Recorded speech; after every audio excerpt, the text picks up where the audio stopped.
Labas rytas, sveiki visi besiklausantys šiandienos mokymų. O mokymų tema, kaip ir matote, pirmoje skaidrėje yra apie pirkimų priemonės, dinaminės pirkimų sistemas ir preliminarias sutartis. Ja pristatysiu aš, Milda, iš metodinės pagalbos skyriaus, o kolegė Vaida iš skelbimų ir ataskaitų skyriaus antroje mokymo dalyje pristatys pirkimų vykdytojų žemėlapio švieslentės galimybės. Skaidrėse toliau pamatysis, tai yra naudojami dinaminės pirkimų sistemos ir preliminarios sutarties trumpiniai, atitinkamai DPS ir PS. Taigi pradėkime nuo turinio, apie kągi bus pirmoji mokymų dalis. Tai pirmiausia aptarsiu dinaminės pirkimo sistemos ir preliminarių sutarčių ypatumus. Taip pat jų vykdymo procesą, kam ir kada jos naudojamas, taip pat pastebėtas tarnybos atlikus prevencinį darbą, jų naudojimo klaidas.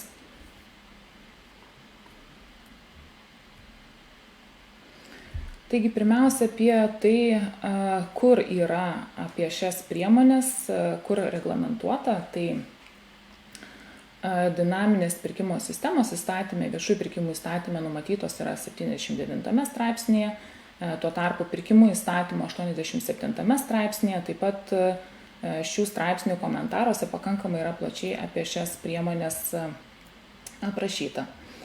Taip pat tarnyba yra parengusi dinaminių pirkimų sistemų standartinių sąlygų paketą, kurį sudaro dvi dalis. Bendrosios DPS sukūrimo sąlygos ir konkretaus pirkimo vykdymo sąlygos.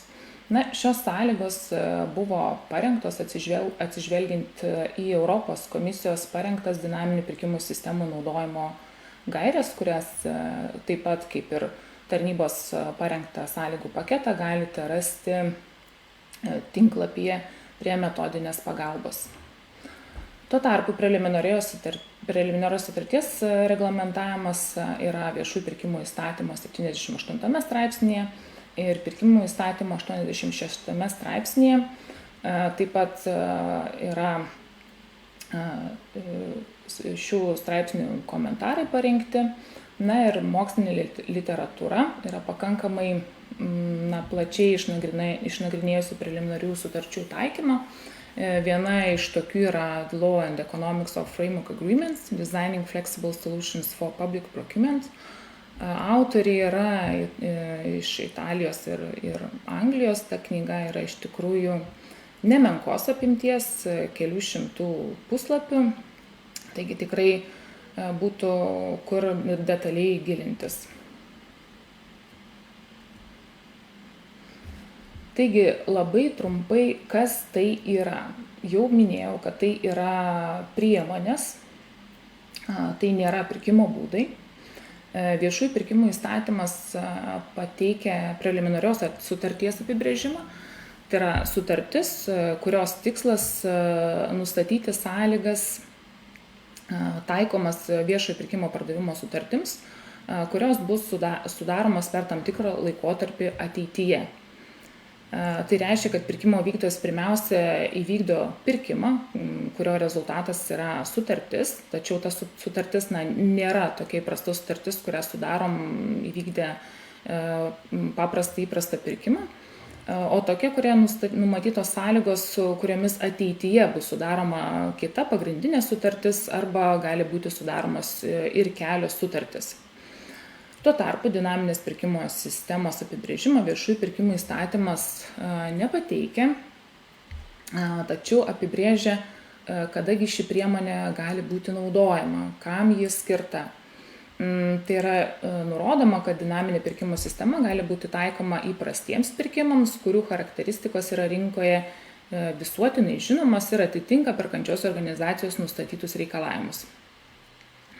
Toks labai svarbus momentas, kad dinaminės pirkimų sistemos yra atliekamos laikantis ribotam konkursui taikytinų taisyklių. O preliminarios sutartys gali būti sudaromos pirkimus atlikus įprastais pirkimo būdais, pavyzdžiui, vykdant atvirą, ribotą konkursus arba net vykdant dėrybas.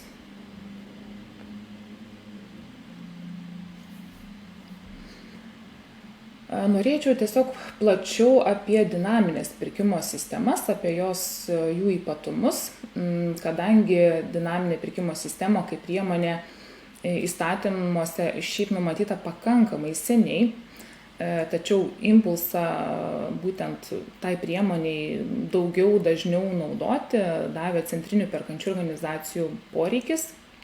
Taip pat Europos komisijos raginimai naudoti šią priemonę, taip kaip paskatinimas skaitmenizuoti viešuosius pirkimus.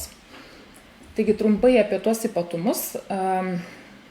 Kaip jau minėjau, kad yra laikomasi riboto konkurso taisyklių dinaminėse pirkimo sistemose. Tai reiškia, kad paprastai yra taikomas riboto konkurso būdu vykdomose pirkimuose tos taisyklės, bet yra visgi skirtumų nuo riboto konkurso.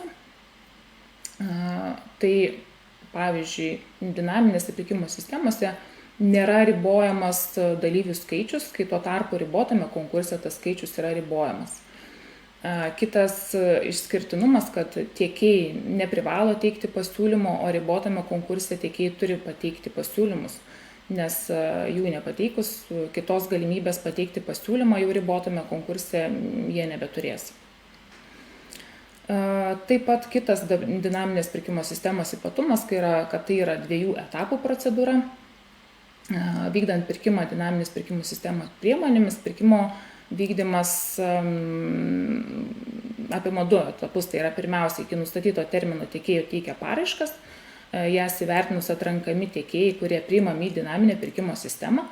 Laikoma, kad tokiu atveju dinaminė pirkimo sistema yra sukurta. Ir antrasis etapas, kai tie visi į DPS priimti tiekėjai kviečiami dalyvauti konkrečiuose pirkimuose ir sudaryti pirkimo sutartis. Kitas požymis, kad dinaminės pirkimo sistemos gali būti skirstomos į kategorijas ir šiose kategorijose gali būti rengiami konkretūs pirkimai. Į šias kategorijas gali būti skirstoma įvairiais pagrindais, pagal skirtingus pirkimo objektus, pagal funkcijas, netgi gali būti skirstama pagal skirtingus BVPŽ kodus. Pavyzdžiui, jeigu planuojama dinaminė pirkimo sistema maisto produktams įsigyti, tai galėtų būti tikslinga dinaminė pirkimo sistema skaidyti į pieno produktų, mėsos gaminių, daržovių, vaisių kategorijas. Kodėl toks skirstymas tikslingas, kadangi pasiūlymų teikimu galėtų būti suinteresuoti skirtingi rinkos dalyviai. Tokia ypatybė, kai dinaminė pirkimo sistema yra suskirstyta į kategorijas, pasiūlymus teikėjai gali teikti tik tose kategorijose, kurias jie yra priimti, o jie gali būti priimti ir ne į vieną kategoriją. Kita dinaminės pirkimų sistemos ypatybė, tai yra, kad tai yra atvira sistema. Ir galima sakyti, tai yra vienas iš dinaminės pirkimo sistemos didžiausių privalumų. Tai reiškia, kad bet kuriuo dinaminės pirkimų sistemos galiojimo metu tiekėjai gali teikti paraiškas ir prisijungti prie sistemos. Taip pat, jeigu dėl kokių nors priežasčių jie iš dinaminės pirkimo sistemos buvo pašalinti, pavyzdžiui, ten įgijo pašalinimo pagrindus, tai jie vėl gali ją patekti, tiesiog teikdami naują paraišką perkančiai organizacijai įvertinus, jie gali būti vėl priimti į dinaminę pirkimo sistemą. Kitas ypatumas, kad tai yra išimtinai elektroninis procesas, kaip minėjau, skaitmenizavimo priemonę laiko tai Europos komisija. Taigi, ką tai reiškia, kad išimtinai elektroninis procesas? Tai reiškia, kad tiek skelbimas, tiek pirkimo dokumentai, bet koks susirašinėjimas, pasiūlymų teikimas turi būti vykdomas elektroninė forma, naudojant centrinę viešųjų pirkimų informacinę sistemą. Ir turbūt irgi vienas iš svarbių ir svarbiausių gal ypatumų, sprendžiant tiesiog ar naudoti dinaminę pirkimo sistemą, yra pirkimo objektas. Kaip jau minėta, iš apibrėžimo jinai yra skirta taip vadinamoms off-the-shelf pirkimo objektams, prekiams, paslaugoms ir darbams. Taigi gali būti taikoma visoms šioms kategorijoms, bet tiek prekės, paslaugos ir darbai turi būti lengvai identifikuojami. Tai reiškia, kad juos galima visiškai be pakeitimų arba su minimaliais pakeitimais įsigyti iš rinkos. Kaip tą nustatyti? Ar ta prekė yra paprasta, nesudėtinga, ar DPS tokiu atveju tiesiog veiktų? Prekių atveju tai nustatyti matyti yra paprasčiausia. Jeigu jos gali būti įsigyjamos tokios, kokios paprastai ir yra parduodamos rinkoje, nereikia specialaus pritaikymo perkančiosios organizacijos poreikiams, nėra reikalingos kažkokios inovacijoms, tai tokiams prekiams įsigyti dinaminė pirkimo sistema būtų tinkama priemonė. Turbūt sudėtingiausia yra su darbais. Kiekvienu atveju reikėtų vertinti individualiai, ar tie jūsų reikiami darbai yra standartiniai. Pavyzdys, pavyzdžiui, renovacijos metu įsigyjami ir keičiami standartinių matmenų vidaus durys ir langai. Panašiausia, kad tokiam objektui nebūtų reikalingas kažkoks specialus pritaikymas. Ir dinaminė pirkimo sistema galėtų būti naudojama. Taip pat, taip sakant, pasimatuoti pirkimo objekto sudėtingumą galėtų padėti ir įsivertinimas, kiekgi laiko reikėtų tiekėjams parengti pasiūlymus jūsų objektui. Tai numatyta yra įstatymuose, kad dinaminės pirkimo sistemos atveju pasiūlymai turi būti parengiami per 15 dienų. Taigi, tiesiog būtų pravartu įvertinti, pasimatuoti, ar tiekėjams toks laikas būtų optimalus. Taip pat kitas požymis, kuris padėtų įsivertinti, ar pirkimo objektas yra paprastas, tai pasiūlymų vertinimų. Jeigu jums prisireiktų ekspertų, matote, kad patys negalite to padaryti, negalite įvertinti, tai taip pat rodo, kad pirkimo objektas nėra paprastas ir dinaminė pirkimo sistema nėra tinkama priemonė jūsų pirkimui. Kitas ypatumas dinaminės pirkimo sistemos tai yra ilgas galiojimo terminas. Nors dinaminės pirkimo sistemos galiojimo terminas įstatymuose nėra kažkaip apribotas, tačiau pildydami skelbimą jūs turite nurodyti laikotarpį, kuriam ji yra sukuriama. Tas laikotarpis gali būti ir labai ilgas, ir 5 metai, ir 10 metų. Ir, sakykime, numačius terminą ir nusprendus, kad reikėtų, kad ilgiau ta sistema galiotų, tas terminas gali būti pratęstas arba sutrumpintas. Tačiau reikėtų šitoje vietoje pažymėti, kad jeigu sistemą planuojate pratęsti, tai apskaičiuota dinaminės pirkimo sistemos vertė negali būti viršijama. Kitas dinaminės pirkimo sistemos ypatumas tai yra, kad jos kūrimo metu nėra būtina detali techninė specifikacija. Pakanka perkančiai organizacijai nurodyti žinomą informaciją apie pirkimo objektą, tai gali būti ir trumpas apibūdinimas, apibrėžiamas pirkimo objekto pobūdis, o jau tiksli techninė specifikacija turi būti pateikiama vykdant konkretų pirkimą.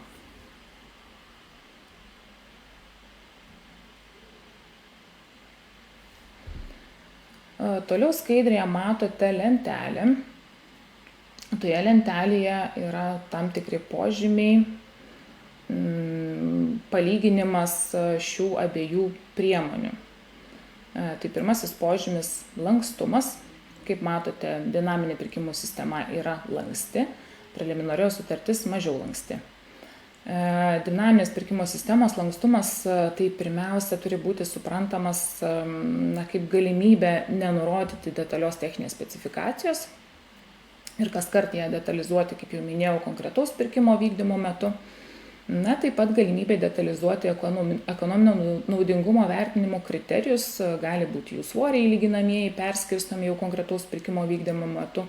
Tai tuo tarpu preliminarios sutartis nėra tokia lanksti, nes preliminarios sutartyje turi būti numatyta pakankamai detali techninė specifikacija, Taip pat turi būti sąlygos aptartos, aiškios, nedviprasmiškos, kuriomis vėliau bus sudaroma pagrindinė sutartis. Taip pat bendras požymis galiojimo terminas. Kaip jau minėjau, dinaminės pirkimo sistemos atveju tas terminas yra neribotas kažkaip, įstatymas nenumato, kiek maksimaliai gali dinaminė pirkimo sistema galioti. Tuo tarpu preliminari sutartis VPI numato, kad gali galioti ne ilgiau kaip 4 metus, pirkimų įstatymą tai yra ne ilgiau 8 metai, išskyrus pagrįstus atvejus. Kokie tai atvejai viešųjų pirkimų įstatymas nenumato. Čia tam tikrą aiškinimą pateikia viešųjų pirkimų direktyvos. Jie numato, kad preliminarios sutarties terminas gali būti ilgesnis nei 4 metai, kai ekonominės veiklos vykdytojai turi naudotis įrangą, kurios amortizacijos laikotarpis yra ilgesnis nei tie 4 metai ir privalo būti prieinama ta įranga bet kuriuo preliminarios sutarties galiojimo metu. Tai tokį pavyzdį pateikia direktyvos. Taip pat grįžtant prie DPS galiojimo termino, dar nepaminėjau, kad negali būti apskritai nenurodomas joks terminas.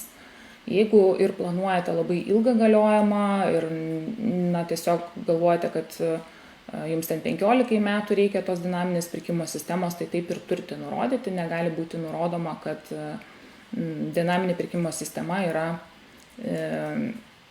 be jokio termino. Kitas požymis tai yra tiekėjų skaičiaus ribojimas arba kitaip uždarumas, atvirumas. Dinaminė pirkimų sistema yra ne tik lankstesnė, bet ir atvira, kaip jau minėjau, kadangi tiekėjai visų galiojimo laikotarpių gali teikti paraiškas ir prisijungti prie sistemos. Tuo tarpu preliminarios sutartis yra uždara, tai yra pagrindinė viešojo pirkimo pardavimo sutartis. Preliminarios pagrindų sudaroma tik tarp tos sutarties šalių. Šalimis gali būti ir kelios perkančiosios organizacijos bei tiekėjai, ir viena perkančioji organizacija, ir keli tiekėjai. Nei kiti tiekėjai, nei kitos perkančiosios organizacijos vėliau prie preliminarios sutarties jungtis negali. Pavyzdžiui, jeigu preliminarią sutartį sudaro kelios perkančios organizacijos, tokiu atveju turi būti nurodytos skelbime. Gali būti nurodoma dvejopai, gali būti nurodomi konkretus pavadinimai arba kažkokia kategorija, kurie apibūdina visas tas perkančiasis organizacijas, nebūtinai išvardinti jau kiekvienos atskirai, jeigu jos turi kažkokį tai bendrą požymį. Pavyzdžiui, visos, Vilniaus, Alytaus miesto mokyklos ir panašiai. Atitinkamai ta pagrindinė sutartis gali būti sudaroma tik su tais tiekėjais, kurie atrinkti preliminarios sutarties pagrindu. Pavyzdžiui, negali būti tokia situacija, kad atnaujinto ar iš dalies atnaujinto varžymosi metu, toliau tiesiog kalbėsiu apie tuos būdus, kuriomis sudaroma pagrindinė sutartis, negali būti pakviesti nauji tiekėjai, kurie nėra preliminarios sutarties šalys. Didžiausias matyt to trūkumas ir preliminarios sutarties trūkumas, kad tuo pačiu yra uždaroma rinka kitiems tiekėjams ir taip sumažinama konkurencija. Matyt dėl to preliminarios sutarties terminas ir yra numatytas toks, koks yra, ta prasme trumpesnis, nėra tokio neriboto galiojimo kaip dinaminės pirkimo sistemos atveju, kadangi dinaminė pirkimo sistema yra atvira. Ir tuo pačiu tikrai mažiau apriboja konkurenciją. Kitas požymis tai yra pasiūlymo teikimo privalomumas. Dinaminės pirkimo sistemos atveju, tai tokia jos ypatybė, kad tiekėjai neturi pareigos teikti pasiūlymo konkrečiame pirkime. Tuo tarpu preliminarios sutarties atveju tiekėjas gali būti įpareigotas tą pagrindinę sutartį sudaryti. Apie tai turi būti nurodoma pačioje preliminarioje sutartyje. Nes ne visais atvejais matyt būtų naudinga tiek vienai, tiek kitai pusiai įpareigoti sudaryti pagrindinę sutartį, ypač tais atvejais, kai tas poreikis išnyksta arba preliminarioji sutartis sudaryta būtent tiems poreikiams, kurie tik gali atsirasti. Dar vienas požymis, tai yra techninės specifikacijos detalumas. Kaip jau minėjau, dinaminės pirkimo sistemos atveju tik konkretaus pirkimo metu yra pateikiama detali techninė specifikacija, o preliminarios sutarties atveju pirkimo objektus turi būti aiškiai apibrėžtas preliminarioje sutartyje. Ir abi priemonės yra skirtos kartotiniams perkančių organizacijų poreikiams užtikrinti. Tik tai, kaip jau minėta, dinaminės pirkimo sistemos turi tam tikrą išskirtinumą dėl pirkimo objekto paprastumo, standartizuotams pirkimo objektams turi būti pritaikytas kaip tinkama priemonė. Tuo tarpu preliminarios sutarties atveju pirkimo objektui tokio ribojimo nėra.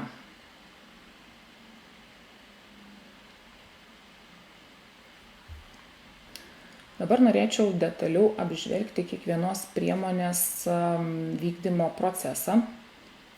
Kaip jau minėjau, dinaminės pirkimo sistema apima 2 etapus. Pirmasis etapas yra dinaminės pirkimo sistemos sukūrimas, o antrasis konkretaus pirkimo vykdymas jau sukurtoje dinaminėje pirkimo sistemoje.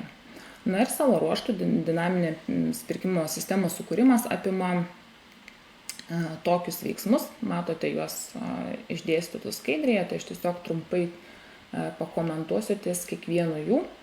Taigi, pirmiausia, perkančio organizacija paskelbė apie dinaminę pirkimo sistemą, tam jį užpildo skelbimą. Skelbime pažymi, kad yra kuriama dinaminė pirkimo sistema, taip pat pateikia jos dokumentus.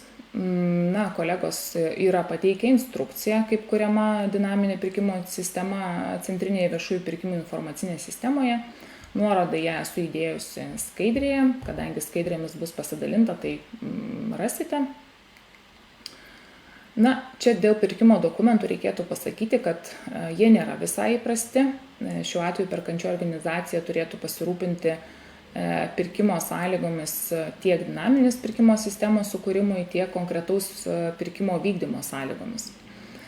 Esame tiesiog tokias rekomendacijas teikę ir vis dar rekomenduojame kartu su dinaminės pirkimo sistemos sukūrimo sąlygomis kartu paskelbti ir konkretaus pirkimo sąlygos sutarties projektą, kad tiekėjai iš anksto žinotų kuo daugiau informacijos ir galbūt tai net galėtų lemti jų suinteresuotumą dalyvauti dinaminėje pirkimo sistemoje. Kaip jau minėjau, čia tarnyba yra tiesiog parūpinusi tokį palengvinimą, kaip standartinių dokumentų paketą, kaip jau minėjau, galite rasti jį prie metodinės pagalbos. Šiuo metu yra atliekamos šio dokumento korekcijos. Taip, toliau jau pirkimas ar ne paskelbtas, pirkimo dokumentai taip pat, tiekėjai teikia paraiškas. Paraišką įprastai sudaro EBVPD, pati paraiškos forma, pavyzdinė forma yra taip pat pateikta, sukurta jau kartu su standartiniu dokumentų paketu. Dinaminės pirkimo sistemos paraiškų teikimo terminai tokie patys kaip ir riboto konkurso atveju, tai yra paraiškų teikimo terminas tarptautinio pirkimo atveju yra 30 dienų nuo skelbimo išsiuntimo iš tarnybos, o supaprastinta netrumpesni kaip 10 dienų nuo skelbimo paskelbimo CVPS dienos. Tiesa, toks niuansas, kad sukūrus dinaminę pirkimo sistemą, kaip jau minėjau, jinai yra atvira ir tiekėjai turi teisę jungtis bet kurio jos galiojimo metu. Jau vėliau tiems besijungiantiems tiekėjams į dinaminę pirkimo sistemą tie paraiškų teikimo terminai nebėra taikomi. Ir tolesnis žingsnis. Tiekėjams pateikus paraiškas, perkančioji organizacija vertina tas paraiškas ir informuoja tiekėjus apie tokio vertinimo rezultatus. Na ir įstatymas numato terminą, per kurį jau turi būti tiekėjai informuojami apie sprendimą, priimti jį į dinaminę pirkimo sistemą ar atmesti jo parašką, tai yra per 3 darbo dienas. Na ir tiekėjus informavus, tie, kurie atitinka nustatytus reikalavimus, yra įtraukiami į dinaminę pirkimo sistemą ir laikoma, kad dinaminė pirkimo sistema yra sukurta. Na ir galiausiai perkančioji organizacija turėtų nepamiršti pateikti pirkimo procedūrų ataskaitą sukūrus dinaminę pirkimo sistemą.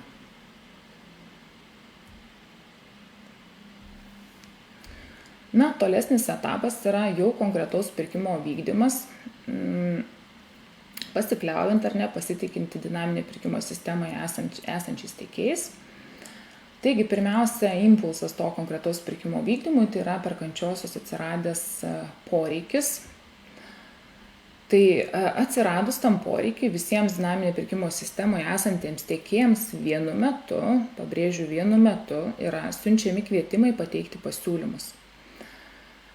Kvietimas yra nurodoma visa reikiama informacija konkrečiam pirkimui, tai yra pirkimo objektas apibūdinamas, nurodomas kiekis, na ir kita kažkokia reikiama informacija, kad tiekėjas galėtų įsivertinti ją ir pateikti pasiūlymą.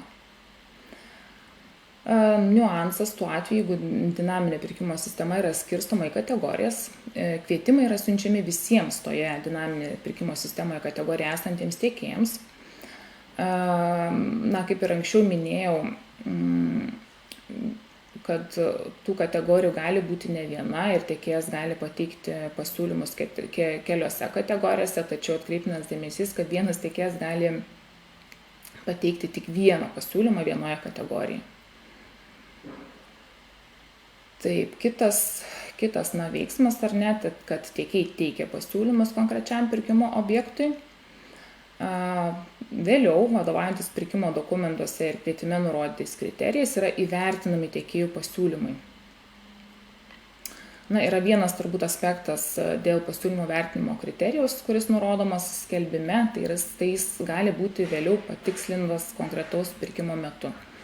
Pavyzdžiui, jeigu skelbime buvo nurodyta, kad kainos ar sąnaudų ir kokybės santykio kriterijus konkrečiame pirkime gali būti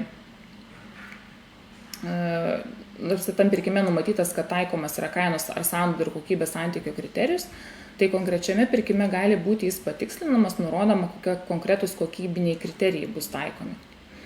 Na ir galiausiai nustatomas laimėtojas ir jo prašoma pateikti EBVPD, nurodytą informaciją pagrindžiančius dokumentus. Tai jeigu tiekėjas netitinka pašalinimo pagrindų, atitinka numatytus kvalifikacijos reikalavimus, na, su juo ir sudaroma ta pagrindinė sutartis.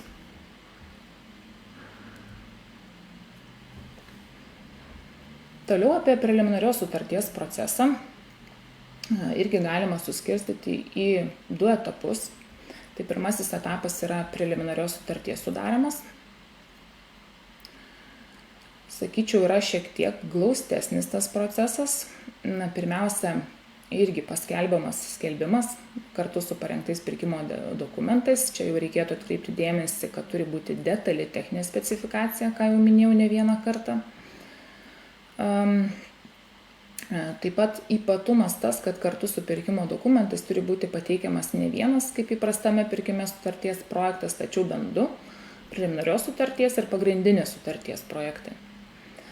Tuomet pirkimas yra atliekamas pasirinktų pirkimo būdu, pavyzdžiui, gali būti atliekamas atviro konkurso, riboto arba ir netgi derybos gali būti atliekamas ir galiausiai sudaroma preliminarioji sutartis su pasirinktum skaičiumi tiekėjų.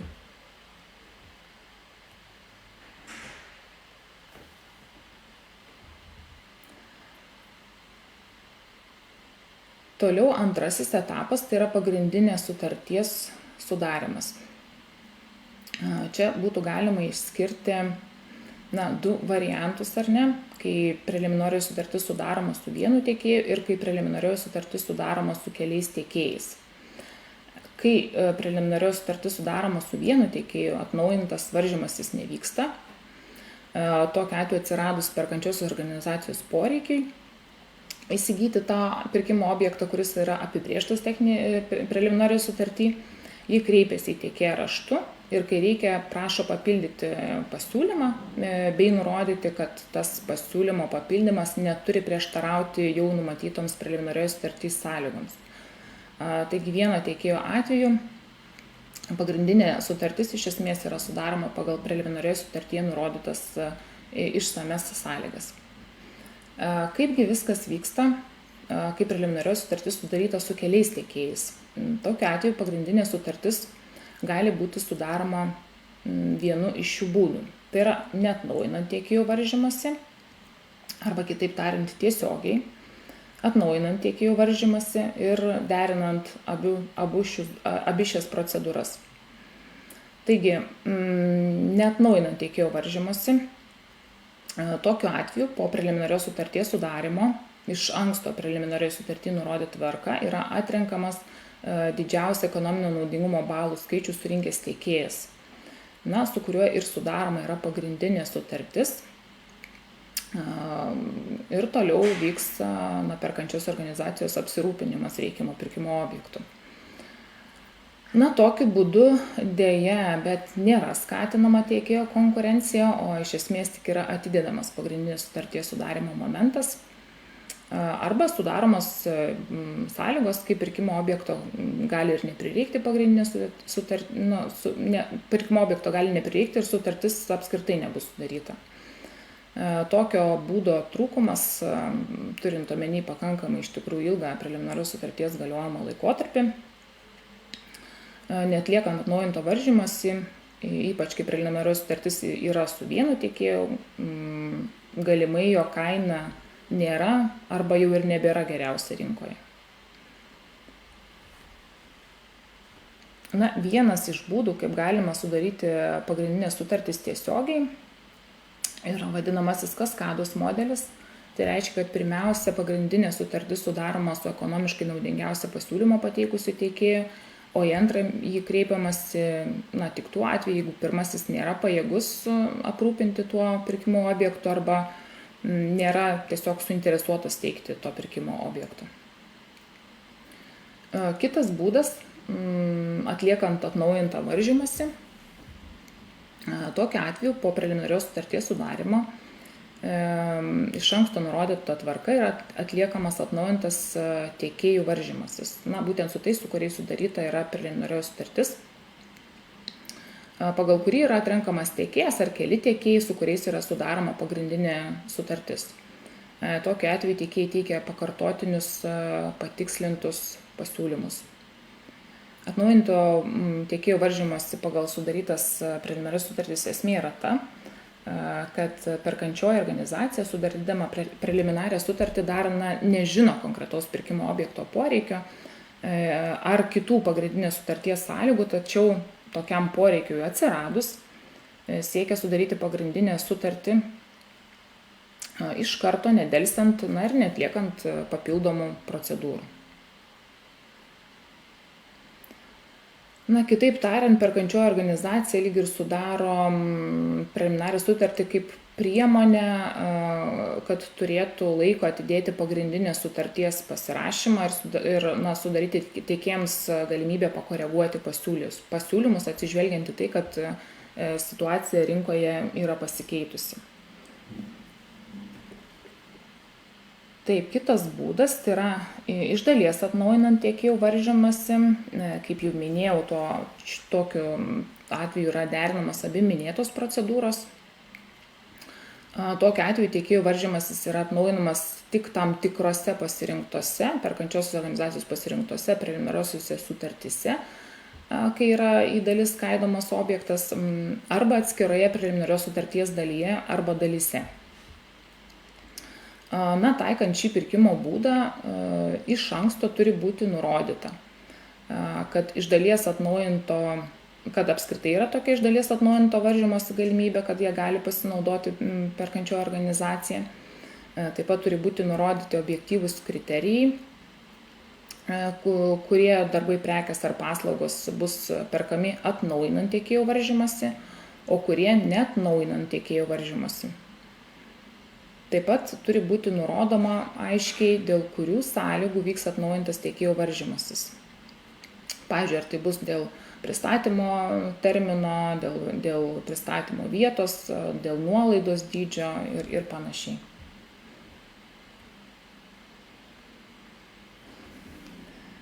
Na, apie priemonės, kas tai žinome, taip pat kokie skirtumai bei panašumai taip pat. Natūralu, jog kyla klausimas, o kadagi jau turėčiau tą, kurią jau minėtą pirkimų priemonę turėčiau ar galėčiau taikyti savo konkrečiu atveju. Čia tiesiog noriu aptarti kelis aspektus, į kurias reikėtų atsižvelgti pasirenkant vieną iš tų priemonių. Abi priemonės, kaip minėjau, yra tinkamos tiek prekių, tiek paslaugų, tiek ir darbų pirkimams. Tik vėlgi DPS čia turi tą ypatumą, kad tas pirkimo objektas turi būti standartizuotas, kad galėtumėte jį įsigyti be pakeitimų iš rinkos, taigi nebus taikomas visiems be išimties objektams, tuo tarpu preliminarios sutarties atveju tokio reikalavimo nėra. Tais atvejais, kai yra poreikis sudaryti sutartį su keliais tiekėjais vienu metu, dinaminė pirkimo sistema nebus tinkama, kadangi kiekvieno konkretaus pirkimo metu gali būti nustatomas tik vienas laimėtojas, su kuriuo ir sudaroma sutartis, taigi šiuo atveju tiktų preliminarioji sutartis. Taip pat abi priemonės yra tinkamas pasikartojantiems pirkimams. Turbūt dinaminė pirkimų sistema vienkartiniams nelabai ir tiktų.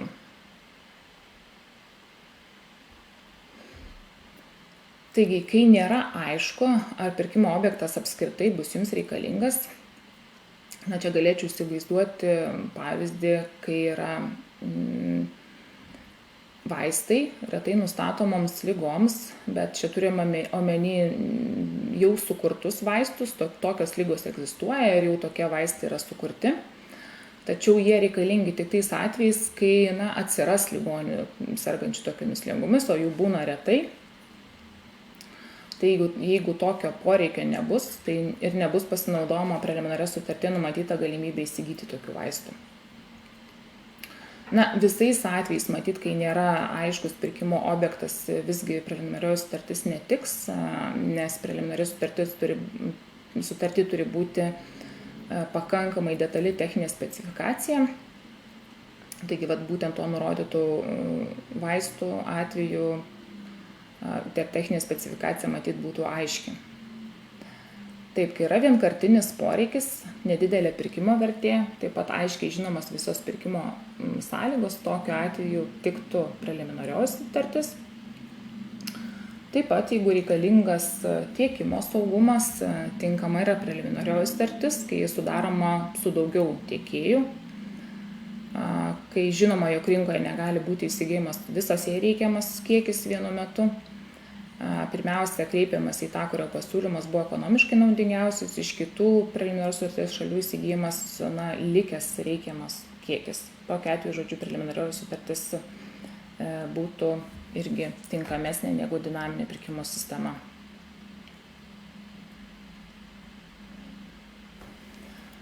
Kita tokia, sakyčiau, dalis pristatymo, ar ne, tai yra apie klaidas, kurias yra pastebėjusi tarnyba preliminarių sutarčių vykdymo atveju ir dinaminių pirkimų sistemų atveju.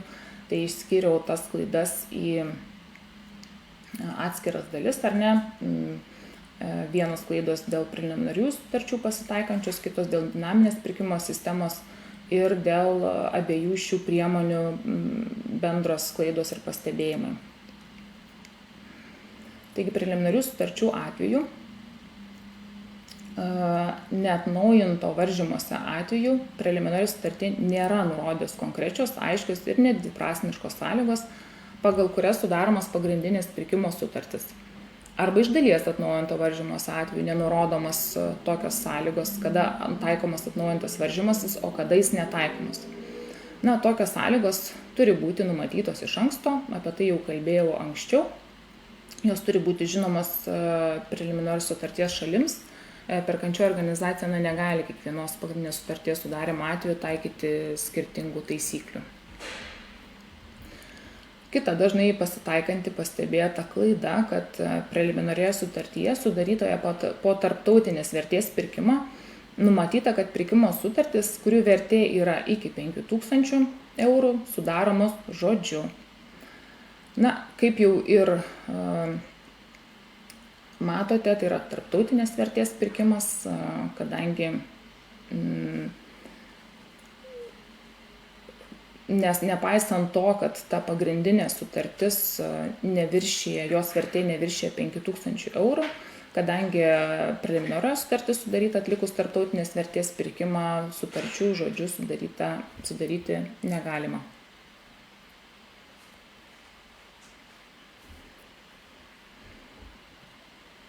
Kita pasitaikanti klaida, kad preliminarioje sutartyje numatyta galimybė iki, pavyzdžiui, keliasdešimt procentų pirkti joje nenumatytų prekių. Na, toks numatymas nėra galimas, kadangi jau nebėra aišku, koks kiekis ir koks tikslus pirkimo objektas yra įsigyjamas. Na, tai išvada, kad nėra aiški techninė specifikacija, kas preliminarių sutarčių atveju būti negali. Turi būti tiksli techninė specifikacija.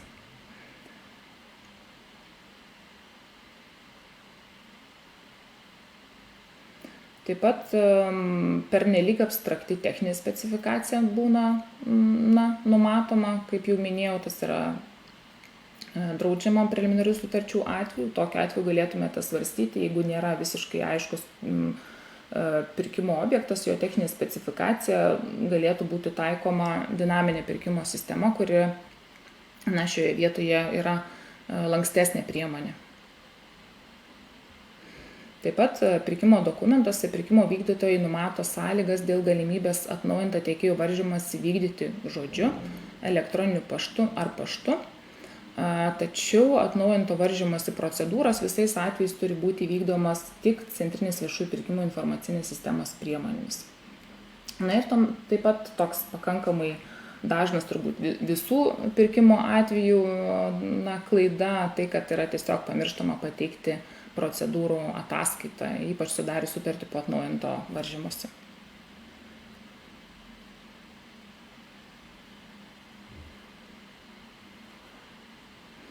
Taip pat kita klaida, kad sudarant preliminarią sutartį su keliais tiekėjais ir siekiant jų pagrindų sudaryti pirkimo sutartis, tiesiogiai pirkimo dokumentuose pamirštama nustatyti tvarką arba ta tvarka nėra aiški, kokiais atvejais ir kuris preliminarią sutartį sudaręs tiekėjas turės sudaryti pagrindinę sutartį. Tokia praktika yra tikrai ydinga, kadangi konkretaus tiekėjo pasirinkimo tvarka turi būti aiškiai išviešinta pirkimo dokumentuose.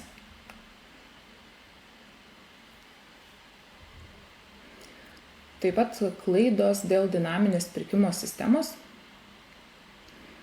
Viena jų, kad perkančios organizacijos pirkimo dokumentuose, įskaitant skelbimą apie pirkimą, aiškiai nenurodo pirminių paraiškų pateikimo terminų.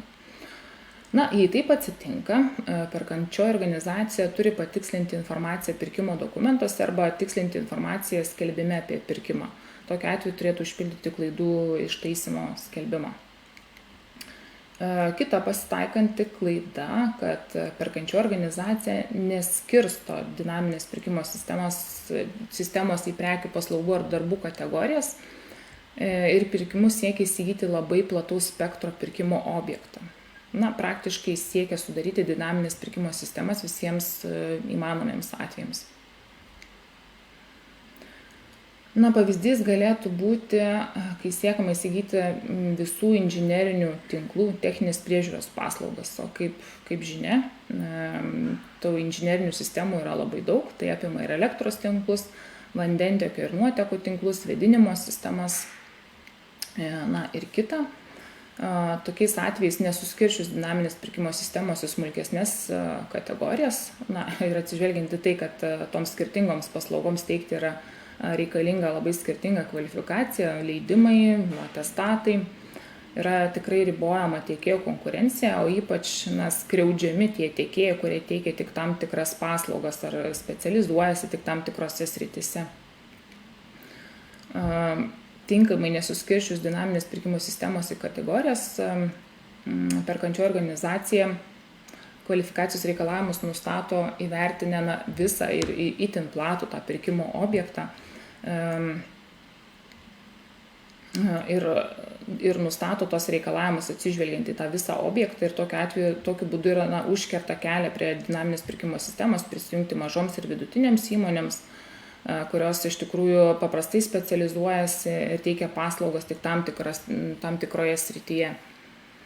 Na ir turbūt kitas būdas, kurio jos galėtų taikyti, norėdamas prisijungti prie dinaminės pirkimo sistemos, tai kad jos būtų priverstos tiesiog jungtis į ūkio subjektų grupės arba pasitelkti trečiuosius asmenis.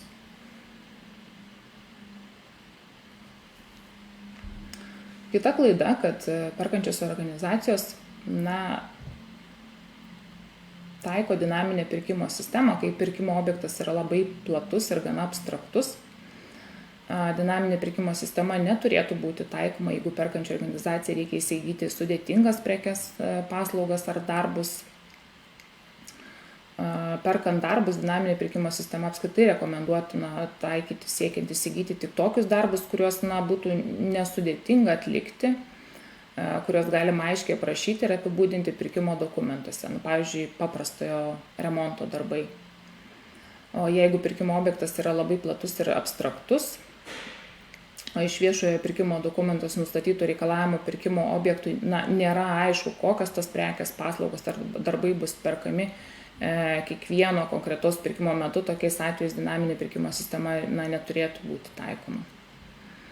Na ir kita klaida, kad po konkretaus pirkimo atlikta dinaminės pirkimo sistemos pagrindu yra nepaskelbiamas skelbimas apie sudarytą sutartį arba apskritai nepaviešinama pati sutartis.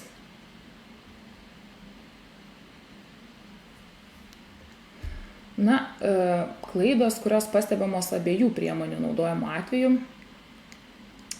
Pavyzdžiui, dinaminės pirkimo sistemos kūrimo metu yra patikrinama EBVPD, pašalinimo pagrindai ir daugiau jos vykdymo metu nėra tikrinama tiekėjo atitiktis. Toks būdas yra iš tikrųjų ydingas, kadangi atsižvelgiant į tai, kad dinaminė pirkimo sistema gali trukti labai ilgai, yra tiesiog būtina prieš sudarant sutartį įsitikinti, kad tiekėjas tikrai atitinka jam keliamus reikalavimus. Bus tokių atvejų turbūt, kai yra labai šviežiai tas pirkimas atliktas ir tikrai žinoma, kad tiekėjo duomenys yra aktualūs, tai tokiu atveju tas patikrinimas matyt nebus reikalingas. Pirkimo dokumentuose nustatoma galimybė preliminarios sutarties vykdymo metu vykdyti derybas. Čia kita klaida, kurią daro perkančiosios organizacijos. Tai derybos preliminarios sutarties vykdymo metu būtų galimos tik tokiais atvejais, kai pati preliminarioji sutartis buvo sudaryta atlikus derybas. O dinaminės pirkimo sistemos atveju įstatymai tiesiog numato jau tiesioginį draudimą vykdyti derybas, kadangi dinaminės pirkimo sistemos taikomos riboto konkurso taisyklės, o jos draudžia bet kokias derybas.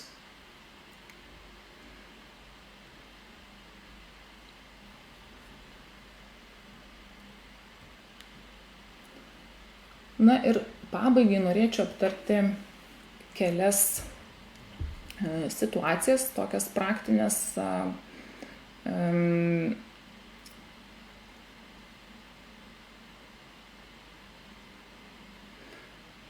Perkančioji organizacija, sudarydama preliminarią sutartį dėl IT paslaugų, labai abstrakčiai apibrėžia techninę specifikaciją, nurodydama, kad techninė specifikacija bus detalizuojama atnaujinto varžymosi metu.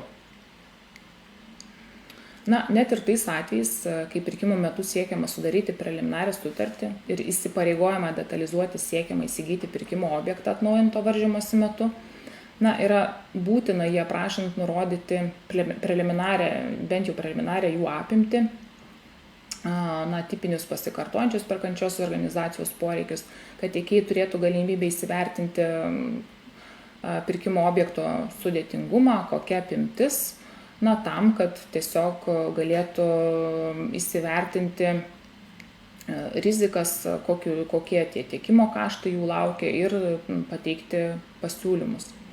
Šiuo atveju perkančioji organizacijai pateikus tik neapibrėžtą bendrą informaciją apie pirkimo objektą, tai tiekėjai galės skirtingai įsivertinti įsigijimą objektą. Tuo konkrečiu atveju vieni laikė, kad bus įsigijamos naujos informacinės sistemos sukūrimas, kiti esamos informacinės sistemos modernizavimas, dar kiti, kad reikalinga perkančio organizacijai informacinės sistemos priežiūra, ar tai defektų šalinimas. Tai, žodžiu, tiesiog ta preliminarioji sutartis, tokia sukonstruota, kaip ir nepavyko. Gal tokį pirkimą ir būtų įmanoma sukurti, tačiau tokiu atveju turi būti skaidomas pirkimas, jeigu vykdomas paprastas pirkimas, į daug dalių. Arba galbūt tam būtų tinkamesnė dinaminė pirkimo sistema, bet ji irgi turėtų būti suskirstyta į ne vieną kategoriją, kadangi pirkimo objektas matyti pakankamai platus. Taip pat kita situacija. Perkančioji organizacija vykdė pirkimą preliminariai sutarčiai sudaryti ir nustatė kvalifikacinius reikalavimus dėl tiekėjo patirties, kurie buvo suformuoti itin plačiai, nesusėti su įsigyjamo pirkimo objektu. Konkrečiai čia kalbama apie reikalavimą tiekėjų kvalifikacijai dėl patirties ekspertizių paslaugų srityje. Nors pirkimo objektas buvo apibrėžtas kaip statinių dokumentacijos ekspertizės paslaugos.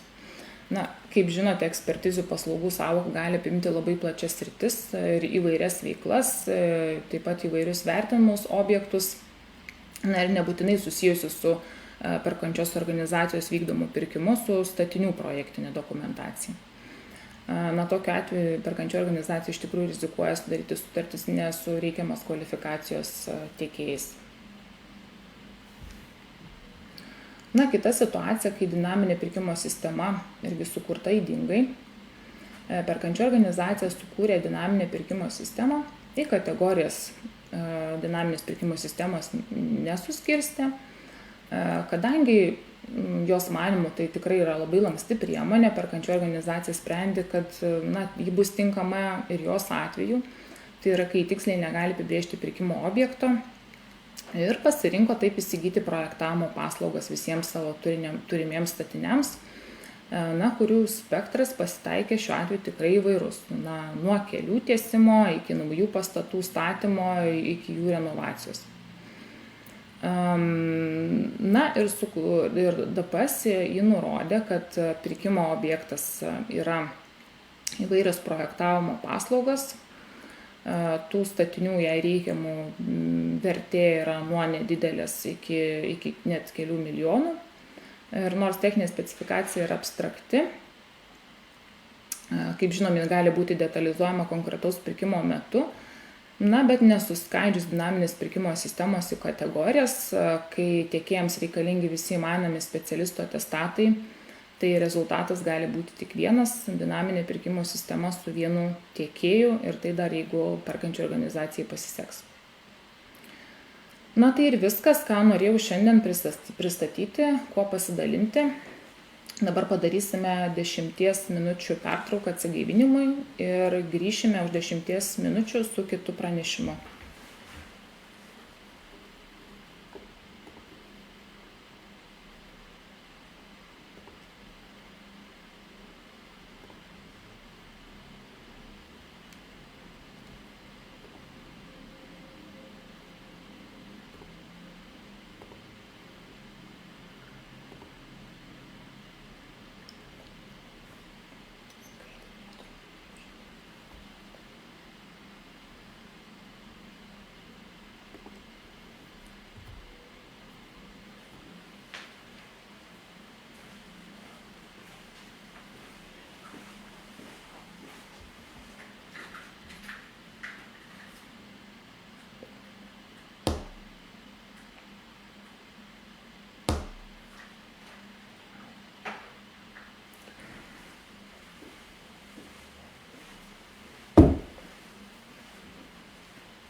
Sveiki, esu Vaida, atstovauju tarnybos statistikos ir ataskaitų skyrių. Mūsų skyrius analizuoja viešųjų pirkimų duomenis ir rengia analitinius įrankius skirtus viešųjų pirkimų stebėsenai. Vienas iš tokių įrankių, kurį šiandien jums pristatysiu, yra pirkimų vykdytojų žemėlapis Švieslentė. Švieslentėje atvaizduojami vykdytų pirkimų duomenys nuo 2021 metų pradžios iki dabar. Švieslentės pagalba galima stebėti viešųjų pirkimų rezultatus ir jų kitimą kasdien, o ne tik metų pabaigoje, kai jau reikia atsiskaityti už pasiektus rezultatus. Švieslentė visų pirma yra skirta pirkimų vykdytojams, kurie šio įrankio pagalba gali įsivertinti savo bei savo pavaldžių įstaigų pasiektus rezultatus pagal įvairius viešųjų pirkimų vertinimo kriterijus. Taip pat pirkimų vykdytojai gali analizuoti, kaip jie atrodo bendrame viešųjų pirkimų sistemos kontekste. Be to, ši priemonė naudinga už viešųjų pirkimų sistemos politikos formavimą bei įgyvendinimą atsakingoms institucijoms, kontroliuojančioms institucijoms, visuomeniai, besidominčiai, kaip leidžiamos mokesčių mokėtojų lėšos. Švieslentė nuolat papildoma naujais duomenų šaltiniais, ataskaitomis, pirkimų rodikliais. Pagrindiniai Švieslentės rengimui naudojami duomenų šaltiniai yra centrinėje viešųjų pirkimų informacinėje sistemoje pateiktų pirkimo procedūrų ataskaitų, metinių ataskaitų ir sutarčių duomenys, bei centrinių perkančiųjų organizacijų tarnybai pateikti duomenys apie pirkimų vykdytojų centralizuotai vykdytus pirkimus. Duomenys Švieslentėje atsinaujina kartą per parą, tad jei pateikėte ar patiksinote ataskaitą, tai ataskaitos duomenys sekančią dieną jau bus naudojami oficialios statistikos ir rodiklių skaičiavime. Tiesa, paskelbtų ataskaitų duomenys gali būti neįtraukti į Švieslentę, jei ataskaita pateikta klaidingai arba joje trūksta duomenų. Dėl klaidų ataskaitose duomenys gali būti neįtraukiami tik į atskirų rodiklių skaičiavimus, tačiau naudojami oficialios statistikos skaičiavimui arba neįtraukiami visiškai. Norėčiau atkreipti dėmesį į pagrindinės priežastis, kodėl ataskaitų duomenys dažniausiai būna neįtraukti į Švieslentę. Viena iš priežasčių tai kai pirkimų procedūrų už konkretų pirkimą, taikant dinaminę pirkimų sistemą duomenys neįtraukiami į Švieslentę, jei nepateikta ataskaita už dinaminės pirkimų sistemos sukūrimą arba pateiktoje ataskaitoje nurodytas neteisingas pirkimo numeris. Noriu atkreipti dėmesį, kad ataskaitoje už konkretų pirkimą, taikant dinaminės pirkimo sistemą, turi būti nurodytas pirkimo, kuris atliktas siekiant sukurti dinaminę pirkimo sistemą numeris. Kita dažna priežastis – procedūrų ataskaitoje neužpildyta informacija apie pasiūlymų eilę. Tokių procedūrų ataskaitų duomenys bus neįtraukti į vieno tiekėjo rodiklių skaičiavimą. Tarnyba artimiausiu metu papildys Švieslentę dar vienu naujų vieno tiekėjo rodikliu. Į šio rodiklio skaičiavimus bus įtrauktas naujas duomenų šaltinis per CPO vykdytų pirkimų duomenis. Tad teikiant procedūrų ataskaitas, tiek centrinėms perkančiosioms teikiant duomenis apie centralizuotai vykdytus pirkimus, reikėtų atkreipti dėmesį į ataskaitų dalį apie gautus, atmestus pasiūlymus bei pasiūlymų eilę ir šią dalį atidžiai užpildyti. Dar viena priežastis, kodėl kitą dieną Švieslentėje gali nebūti jūsų pateiktų duomenų, tai kai dėl techninių nesklandumų neįvyksta sistemo atsinaujinimas. Tokiu atveju jūsų pateikti duomenys įkris į Švieslentę, išsprendus techninės problemas. Dar noriu pažymėti, kad labai svarbu ataskaitas pateikti laiku ir užtikrinti, kad duomenys ataskaitose būtų tinkamai pateikti. Už ataskaitose pateiktų duomenų tikslumą, teisingumą ir jų pateikimą laiku atsako pirkimų vykdytojai, už centrinių perkančiųjų organizacijų ataskaitų pateiktų duomenų tikslumą, teisingumą ir jų pateikimą laiku atsako centrinės perkančiosios organizacijos. Žinoma, kad pirkimų vykdytojai ir centrinės perkančiosios organizacijos turi galimybę savo jau pateiktus ataskaitų duomenis patikslinti. Tokiu atveju atitinkamai bus perskaičiuojamas ir Švieslentės rodiklių reikšmės, taip užtikrinant kuo didesnį duomenų ir rodiklių tikslumą. Tačiau svarbu atkreipti dėmesį, kad ataskaitų tikslinimas yra papildomas darbas visiems.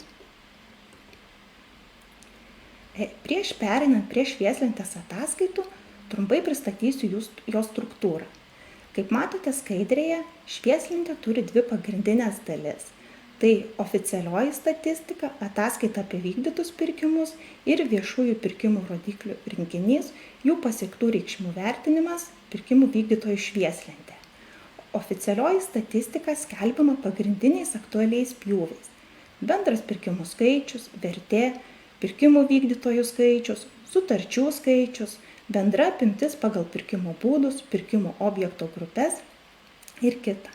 Atskiruose lapuose realizuotos ataskaitos skirtos centralizacijos stebėsenai, sutarčių viešinimo stebėsenai, neįvykusių pirkimų stebėsenai pagal pirkimo procedūrų pabaigos tipus.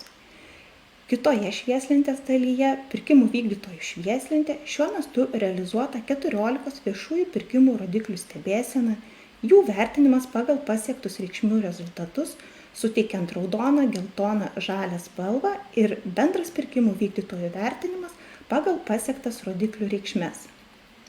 Rodiklių apskaičiavimo metodika su jų aprašymais, duomenų šaltiniais, skaičiavimo pavyzdžiais, rodiklių įverčiais yra skelbiama viešai tarnybos tinklalapyje.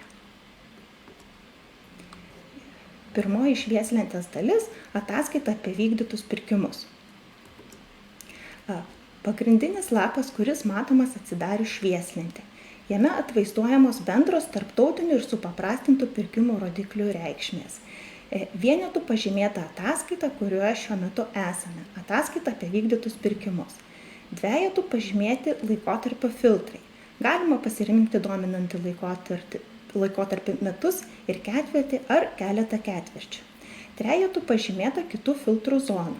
Filtre pirkimų vykdytojo kodas pasirinkę savo organizacijos ar kelių dominančių organizacijų kodus, matysite tik pasirinktų pirkimų vykdytojų pirkimų apimtis.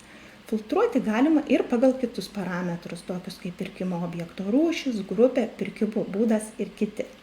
Atkreipsiu dėmesį, kad vaikštant per švieslentės lapus, svarbu visada atkreipti dėmesį į filtrų zoną. Kai kurie filtrai, kaip pirkimo vykdytojo kodas, pavadinimas, persikelia per visus šios dalies lapus.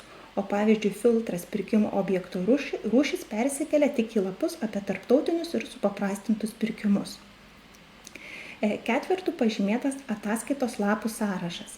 Kaip matome, dabar esame antrame lape tarptautinių ir supaprastintų pirkimų rodiklių reikšmės.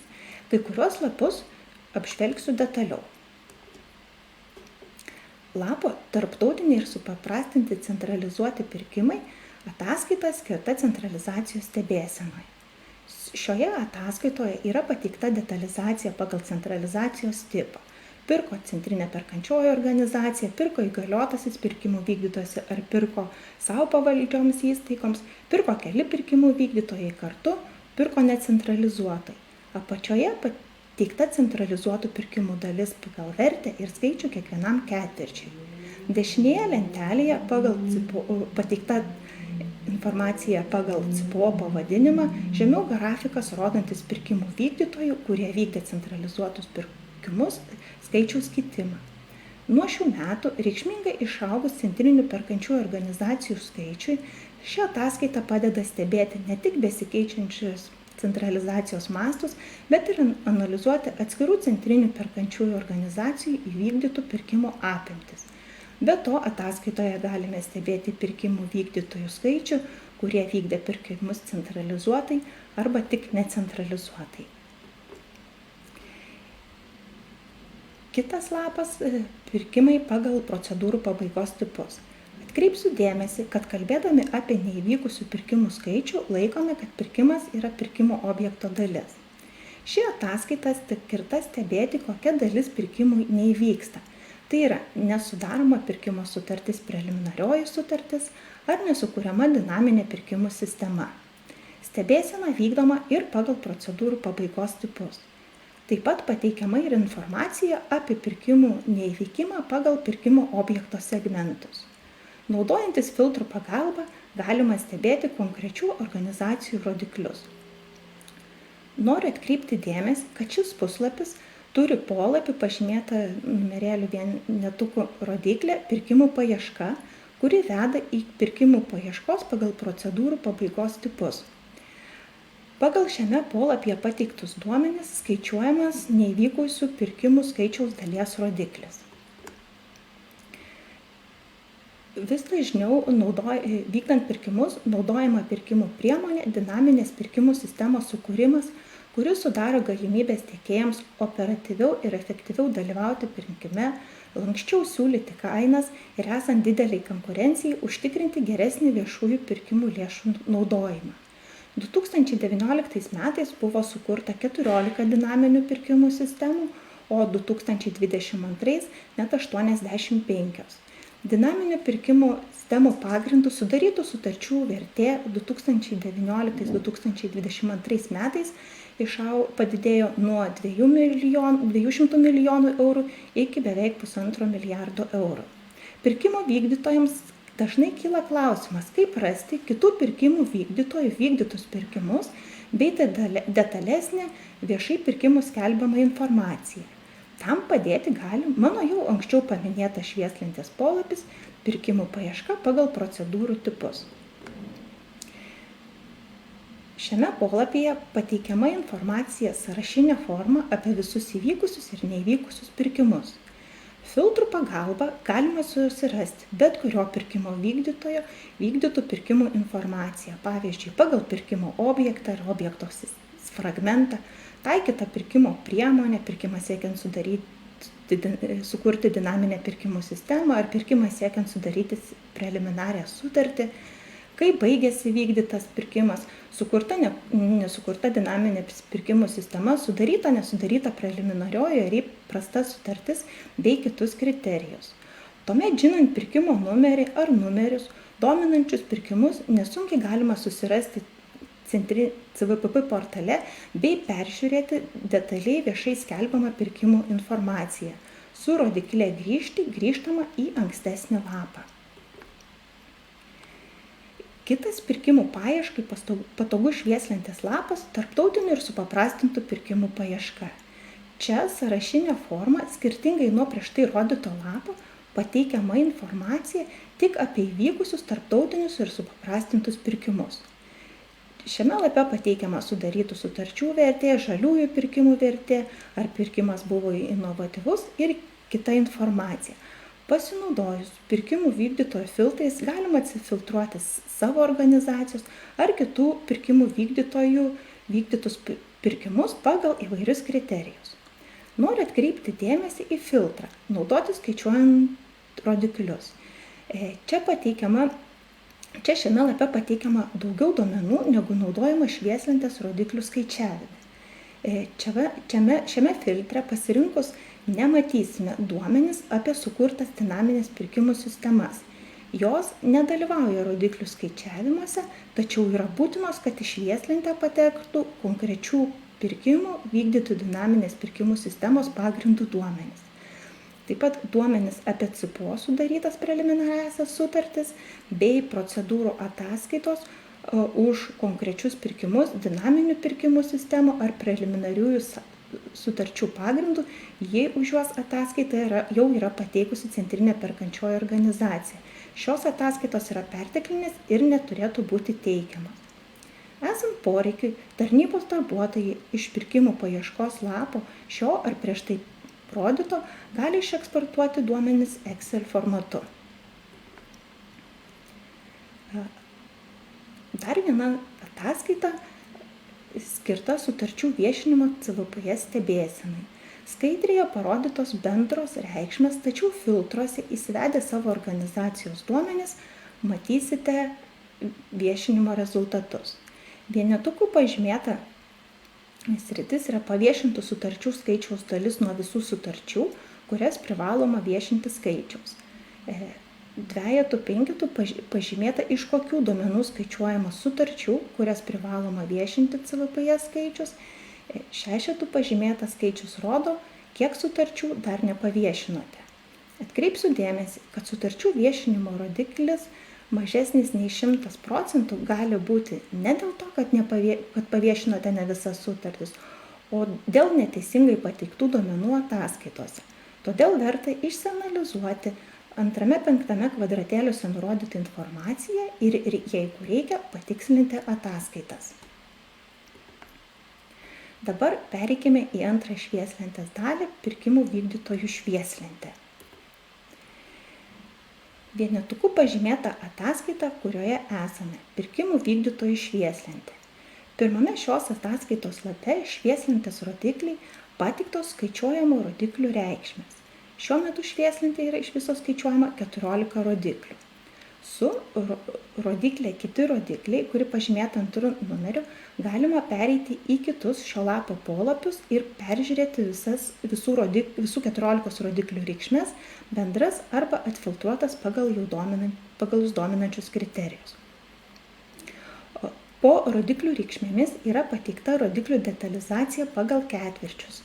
Prie žaliųjų pirkimų rodiklių šalia ketvirčių stulpelių yra išskirtas MVP stulpelis, mažos vertės žaliųjų pirkimų rodiklio reikšmė pagal vertę ir pagal skaičių, kadangi į žaliųjų pirkimų rodiklių skaičiavimus su tam tikromis išimtimis įtraukiami ir mažos vertės pirkimų duomenys.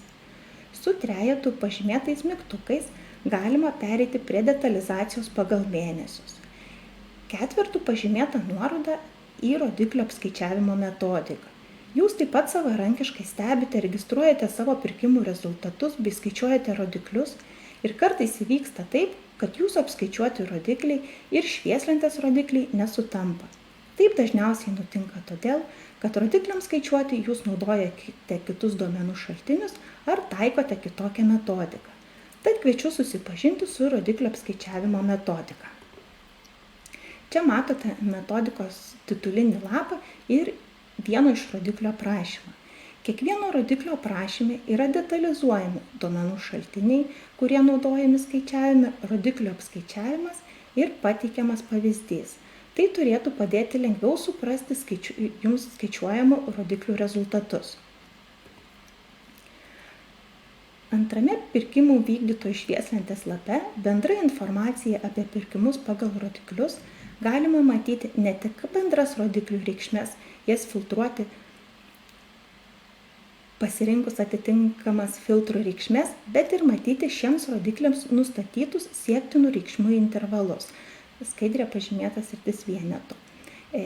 Siektinų reikšmių intervalai vieniems rodikliams yra nustatomi teisės aktais, pavyzdžiui, žaliųjų pirkimų vertės dalis, pirkimų, kai taikytas kokybės kriterijus vertės dalis ir kiti, o kitiems rodikliams remiantis ankstesniuose laikotarpiuose pasiektomis reikšmėmis. Kiekvienam rodikliui pagal jo pasiektą reikšmę yra priskiriama viena iš 3 spalvų. Žalia spalva, jei nustatyta rodiklio reikšmė yra pasiekta arba viršyta, geltona spalva, jei rodiklio yra žemesnė nei siektina, tačiau vertinama vidutiniškai, o raudona spalva rodo, jog rodiklio reikšmė yra žema ir pirkimų vykdytojas turi siekti geresnių rezultatų. Jei rodiklis nėra skaičiuojamas, spalvinama pilka spalva. Pasiektas rodiklių reikšmes galima analizuoti ne tik pagal metus ar ketvirčius, bet ir pagal mėnesius. Siektinos rodiklių reikšmės skirtingais metais gali skirtis. Numeriu 2 pažymėta rodiklė pirkimų informacija nuveda į kitą polapį. Šiame polapyje matome pirkimų vertės, bendras žaliųjų, kai taikytas kokybės kriterijus bei skaičius. Bendras žaliųjų, kai taikytas kokybės kriterijus ir kiti, kurie yra naudojami rodiklių skaičiavimams. Su rodiklių informacija grįžtama į ankstesnį lapą. Lape švieslentę pagal pirkimų vykdytojus pasinaudojus filtrais galite analizuoti savo organizacijos ar kelių jūs dominančių organizacijų pasiektas rodiklių reikšmes vienoje vietoje. Paskutinėme šios ataskaitos stulpelyje yra pateikiamas bendras organizacijos įvertinimas balais pagal jos pasiektas rodiklių reikšmes. Detaliau pristatysiu bendrą pirkimų vykdytojų vertinimą. Bendras pirkimų vykdytojų vertinimas atliekamas pasibaigus ataskaitiniams kalendoriniams metams, priskiriant jiems vieną iš spalvų žalia, geltona, raudona tokia tvarka. Visiems švieslentėms rodikliams nuo 1 iki 14 pagal pasiektą reikšmę įvertinta atitinkama spalva suteikiamas balas. Rodikliams suteiktų balų ir koeficientų pagrindu apskaičiuojamas visų rodiklių vertinimo balas. Apskaičiuotas bendras visų rodiklių vertinimo balas priskiriamas spalvai pagal bendro pirkimų vykdytojų rodiklių įvertinimo įverčius. Bendro pirkimų vykdytojų vertinimo metodika, rodikliams suteikti koeficientai, balų suteikimas atskiriems rodikliams detaliai aprašyti rodiklių apskaičiavimo metodikoje. Todėl dar sykį kviečiu naudotis metodiką, kad galėtumėte tiksliau interpretuoti švieslentėje skaičiuojamus rodiklius ir bendrą pirkimų vykdytojų vertinimą.